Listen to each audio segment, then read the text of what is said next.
Shalom bien-aimé, je suis le pasteur Bédi de l'église Miséricorde et Faveur de Dieu.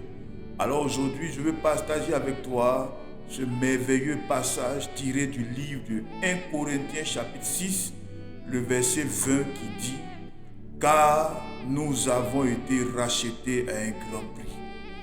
Dans ce passage, l'apôtre Paul s'adresse aux chrétiens de Corinthe. Cette déclaration est adressée donc aux chrétiens, à des gens qui connaissent Jésus, à des gens qui ont accepté Jésus comme leur Seigneur et leur Sauveur. Des gens qui ont tourné le dos au monde et ont décidé de faire de Jésus le maître de leur vie. Alors l'apôtre Paul s'adresse à eux en leur disant « Car vous avez été rachetés à un grand prix. » Bien-aimés, n'est-ce pas merveilleux? N'est-ce pas merveilleux cette vie chrétienne que nous avons embrassée? Cette vie dans laquelle nous ne fournissons aucun effort. Justement, la différence entre la vie chrétienne et toutes les autres religions qui peuvent exister, c'est que dans les autres religions, il est demandé à l'homme de faire des efforts. Il est demandé à l'homme de faire des sacrifices pour pouvoir bénéficier de récompenses. Ce qui est merveilleux dans notre vie chrétienne, c'est que Jésus a tout fait. Par sa mort à la croix et à sa résurrection, Jésus a payé le prix. Et alors que le monde entier est sous la domination du diable, tous ceux qui croient en Jésus sont rachetés de cette domination. Lorsque tu crois en Jésus, lorsque tu décides de faire de Jésus le Seigneur de ta vie, de manière automatique, tu es considéré comme quelqu'un qui est racheté de la domination du diable. Satan n'a plus aucun pouvoir sur toi. Tu as été racheté par Jésus et désormais tu es la propriété privée de Jésus. Le diable n'a plus aucun pouvoir sur toi. Le diable n'a plus aucune dette sur toi. Peu importe la famille d'où tu viens, Jésus t'a racheté et tu es la propriété de Jésus et non la propriété de tes parents. C'est pourquoi j'affirme ici, sur la base de ce passage évident, que le diable ne peut réclamer un enfant de Dieu. Pourquoi voulez-vous que le diable puisse me réclamer alors que j'ai été racheté par Jésus? Oui, avant j'appartenais au diable à cause du péché d'Adam et Ève. Avant j'étais sous la domination du diable.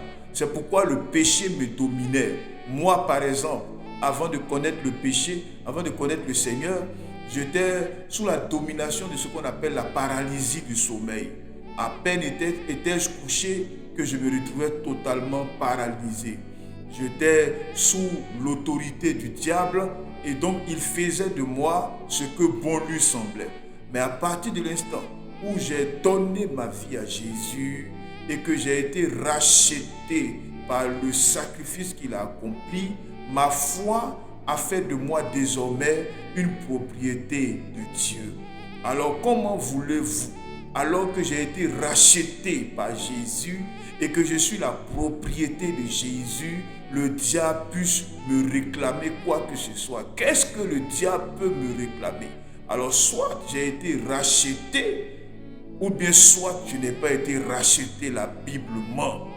Or, la Bible ne peut pas mentir et elle dit clairement dans 1 Corinthiens chapitre 6, le verset 20, « Car vous avez été rachetés à un grand prix. » C'est une chose passée, ce n'est pas une promesse. Vous voyez que le temps il est au passé, il n'est pas au futur. Ce n'est pas une promesse de rachat que Dieu nous fait. C'est un fait découlant du fait que nous croyons en Jésus, découlant du fait que Jésus est notre Seigneur, découlant du fait que nous avons fait de Jésus notre Sauveur et Seigneur. Et parce qu'il en est ainsi, nous sommes rachetés, bien-aimés. Oh, que le nom du Seigneur soit béni. Je suis racheté, je suis désormais la propriété de Jésus. J'appartiens à Jésus et le diable n'a aucun pouvoir sur moi. Les démons, les dominations, les principautés, les entités, peu importe les noms que vous pouvez leur donner, les ancêtres et tous ces gens-là, ils n'ont aucun pouvoir sur moi. Il n'y a aucun lien entre eux et moi parce que j'ai été racheté. Et le prix a intégralement été payé par Jésus pour moi au travers de son sang qui a été versé à la croix. N'est-ce pas que c'est merveilleux, bien-aimé? La vie chrétienne n'est pas une vie de lutte, n'est pas une vie où on se bagarre avec des adversaires. La vie chrétienne est une vie dans laquelle nous sommes assis paisiblement et nous jouissons des retombées du sacrifice que Jésus a fait à la croix. C'est pourquoi Jésus disait: mon joug, il est doux et léger.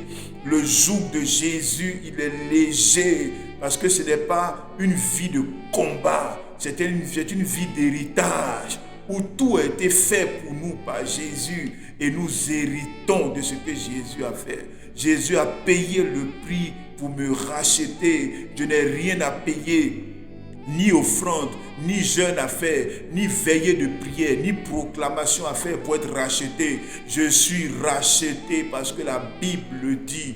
La Bible dit: je suis racheté, et je crois en ce que la Bible dit, et je suis désormais marqué propriété privée de Jésus. N'est-ce pas que c'est merveilleux? Alors je vais m'adresser à toi qui es sous le poids, sous la domination des démons.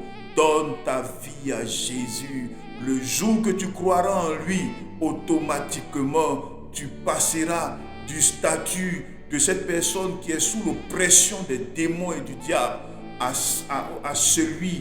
au statut, à celui donc d'une personne rachetée. Et comme tu as été racheté par Jésus, tu appartiens à Dieu, tu appartiens au royaume des cieux et le diable ne peut plus dominer ta vie. Que Dieu te bénisse, que sa grâce soit sur toi et qu'il te donne une parfaite compréhension de ce bel évangile qui est un évangile de paix et de tranquillité au nom de Jésus. Sois béni et que la grâce de Dieu soit avec toi. Au nom de Jésus de Nazareth, j'ai prié.